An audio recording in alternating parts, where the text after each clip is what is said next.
A Frozen Christmas is significantly better than a lot of similar films that I've seen recently. I still didn't absolutely love it, but it works well enough. This was released in 2016. It's directed by Evan Tramel, and we have stories based on stories by Louisa Alcott, Hans Christian Andersen, and the brothers Grimm. The film itself was written by Evan Tramel, and we have a voice cast including Nathaniel as the narrator and KG Schrock as Santa.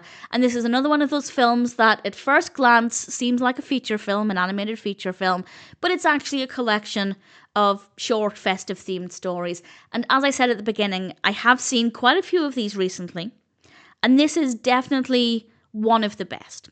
The animation is really lovely. The narration is so pleasant to listen to. The images are also a lot more engaging. That being said, the images on screen don't really illustrate what's happening. They're more just generic snowy scenes and snow globes and falling snowflakes. So they're beautiful, really is beautiful, but it's not illustrating the narrative. So it depends on what you're looking for. It's definitely not a feature film, but it is gorgeous to look at. If you're looking for something very festive and you want a lot of beautiful images and just something to listen to that's quite pleasant with a nice range of stories, it could be a good one to go with. The collection is pretty decent, and the voice acting, the narration is very, very good as well. And usually I will say this about all of these short story collections: they could be great for young children, particularly young children who like to listen to stories.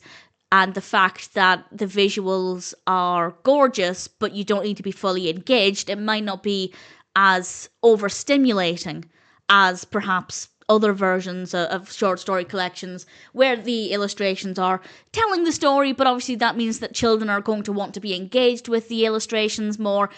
With this one, they can close their eyes and they're not missing anything, and I think it could be a really nice immersive experience. And of course, for anybody else who just wants background company while you're doing other things, it's a pleasant film to listen to. The narrative is really pleasant, and if you do decide to watch it, again, not necessary because it's not really illustrating anything, but it's a really nice, I guess, a festive slideshow with a lot of really beautiful, sharp images.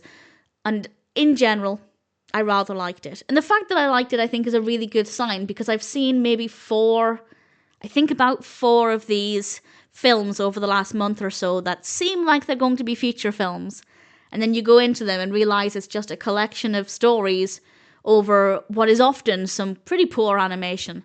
So the fact that I actually enjoyed this experience is a good sign, because I'm kind of fed up of that by this point. But I thought A Frozen Christmas was a nice collection of stories with absolutely stunning images. It doesn't illustrate anything, but it's nice to look at, pleasant to listen to, potentially great for younger children or just anybody who wants to listen to something but doesn't necessarily want that engagement with the visuals. And of course, it's nice as background company as well. All things considered, A Frozen Christmas is not a feature film, but it's still not too bad as long as you know what to expect.